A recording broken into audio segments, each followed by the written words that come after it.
General Peter Chiarelli, the Vice Chief of Staff of the Army, commissioned the report on the emotional health of soldiers. He told me that you can't expect to fight for this long, nearly a decade, with this size force without suffering this kind of stress. I spoke to him earlier. General Chiarelli, thank you very much for joining us on This Week. Well, it's great to be here. One of the most extraordinary lines that I think I took away from the entire report was when it says, simply stated, we are often more dangerous to ourselves than the enemy. That is pretty stark. Well, we have an army that for almost a decade has been going very, very hard. With our operational tempo, having our soldiers deployed for 12 months, home anywhere from 12 to 16 months, and back for another 12 or 15-month deployment. It's too much. Well, and during that time, we've seen an increase with some soldiers, a very small number of soldiers, of high-risk behavior. What do you mean by high-risk behavior? Well, the use of alcohol, drugs, get in trouble with the law. Is it just people who are predisposed to high-risk behavior, or is it the pressures of, as you said, these multiple deployments on such short turnarounds? Well, we definitely think, and we have some pretty good data to show, that deployment plays a role in the increase that we've seen. But at the same time, there's all kinds of stressors in a soldier's lives. Let's talk about the particular problems. Let's talk about suicide. So what did you notice about the suicide rate amongst the soldiers and those who are coming back? Well, some of the things we're seeing in suicides is 60% of our suicides take place with our soldiers who are in their first term of enlistment.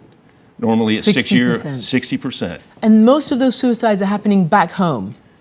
There are a third to two-thirds that are occurring back home and about a third that are happening in theater. Let me put up a statement that comes from the report. It says that there are instances where a leader's lack of soldier accountability resulted in suicide victims not being found until they had been dead for 3 or 4 weeks. And then it goes on to say that in an organization, the military, that prides itself on never leaving a soldier behind, this sobering example speaks to the leadership breakdown, the breakdown of leadership in a garrison, which appears to be worsening as the requirements of prolonged conflict slowly erode the essential attributes that have defined the Army for generations. I mean, that's very serious language. Well, it is. And it needs to be serious because we need to go back to doing things the way we used to do things. But how does this happen? I mean, why aren't people looking at these young men? You've already mentioned that they are under extraordinary stress because of the redeployments in a much shorter period of time than is generally called for. Well, commanders... So you know that they're at risk. Commanders are getting ready to take their soldiers into harm's way.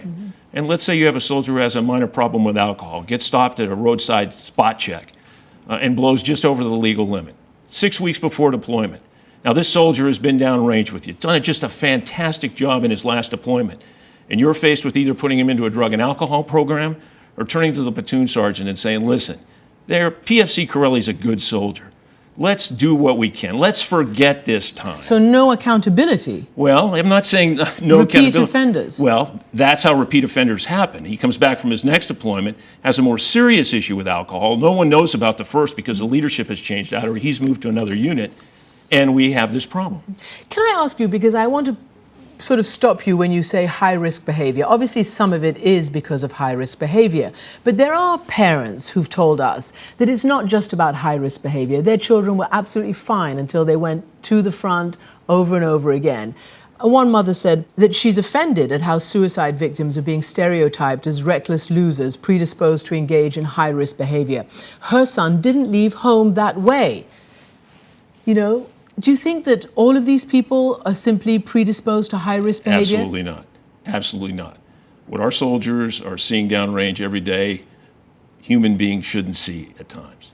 And we have problems with post-traumatic stress. We know we have soldiers who come back, and I like to call it a chemical injury that takes place because of the way their body reacts to some kind of event. And yet, you know, I know because I've reported on these soldiers, and you know because you've had to deal with them and take care of them, that there still is an enormous stigma. Let me put up something that President Obama said this week about this very issue. To anyone who is struggling, don't suffer in silence. It's not a sign of weakness to reach out for support. It's a sign of strength. Your country needs you. We are here for you. We are here to help you stand tall. Don't give up. So President Obama speaking to veterans earlier this week. But the thing is, who's here? How many behavioral experts do you have? How many people do you need? How many do you actually have? Well, I don't know if we know how many we need. We have a force that has been stressed after almost a decade of war. We're looking for new ways to be able to deliver behavioral health, such as virtual behavioral health, where we literally bring up a network using the internet, using the network of doctors, say 200 from all over the United States, who can in fact provide a good look at our soldiers when they return. I've heard that perhaps you have a shortfall of hundreds of people who can actually provide this kind of help. Well, we do have a shortage. And if you want to get at stigma, you start with the brigade commander, the brigade command sergeant major, and work right down the chain of command. So every soldier sees his leader going through the same checks that the soldier's going to go through. I want to also have you listen to a young soldier on the battlefield. Listen to this little clip for a moment. You can't get a better high. It's like crack, you know?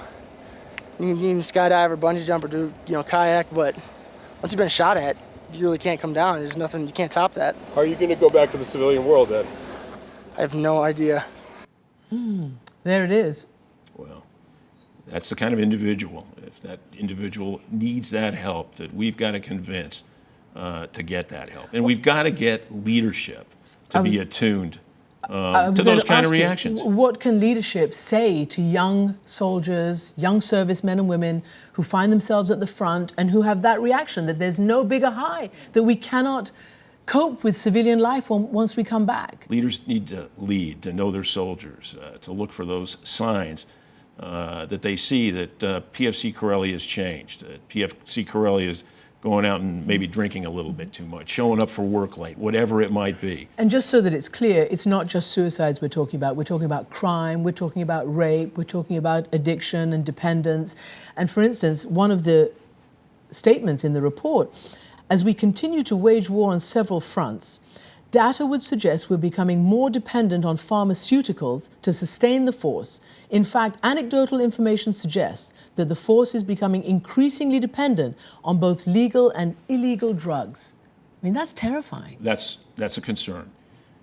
We know that we had over 106,000 soldiers last year who had a prescription of 3 weeks or more for some kind of antidepressant, anti-anxiety medicine. I mean, it sort of raises the specter of a significant number of people out there, heavily armed, afraid, under fire, IEDs, and drugs But we know that the drugs that we're talking about are cleared by the CENTCOM surgeon for soldiers to be taking when they're downrange.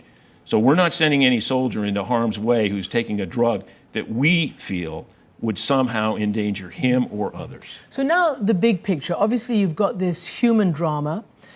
You mentioned already that they're being redeployed at much shorter intervals than many suggest are the correct intervals. For instance, some are saying that for a year in combat, you have to have 3 years in garrison at home base. Are you able to do that? Goal. Are you able to? We're not there yet, but we are going to see ourselves get further at what we call into balance. The first step for us is getting 1 year deployed, 24 months at home.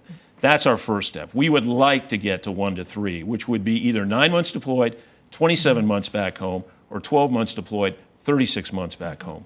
We know when that happens, many of the problems that we've seen will, in fact, ameliorate themselves. How do you make sure you maintain your combat edge as a military, as a force, and still have these appropriate cares for these people who are obviously coming back stressed and very fragile? You need that time at home.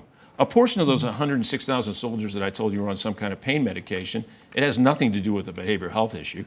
They're soldiers who have been on 2, 3, 4 deployments, hupping a rucksack filled with equipment that may weigh 70 to 80 pounds at 8,000 feet, and they've got a knee injury or a leg injury that is painful. Probably should stay home and get operated on, but they go back for the second deployment, and they're on some kind of a pain medication. We have soldiers who suck it up all the time and hide from their leaders when they're hurt. For their country. That's exactly right. Who feel a tremendous need that we all do in the military to be with our buddies. That's what it's all about. And that's one of the issues we have to get through is we try to break down stigma, to get soldiers to understand that these hidden wounds of war are things that they've got to seek help for when they have problems. General Pete Chiarelli, thank you very much indeed for joining us. Thank you.